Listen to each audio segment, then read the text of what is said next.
mundo ng volleyball, pasok na sa semifinals ng PBL All-Filipino Conference ang Petrogas Angels matapos itong talunin ng Zeus Coffee sa Game 3 ng quarterfinals. Dahil dito makakaharap ng kupunan ng defending champions sa Creamline Cold Smashers sa semis. Ang mga detalye tutukan sa report na ito.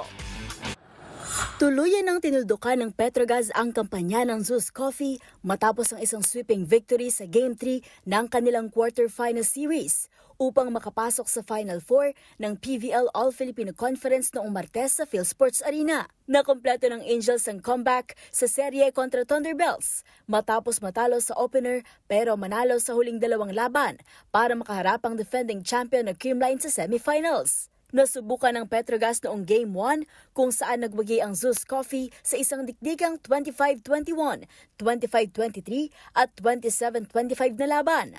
Pero tumugon ang Angels sa Game 2 sa isang dominanting 25-19, 25-13 at 28-26 na panalo. Sa panghuling laban, hindi nagpadala ang Petrogas sa pressure at sinigurong tapusin ang naturang serye. Umarangkada si Brooke Van Sickle para sa Petrogas na may 24 points, habang 9 points naman kay Jonas Abete. Pinangunahan naman ni Arroyo ang Zeus Coffee na may 13 points, habang 10 puntos naman mula kay Thea Gagate.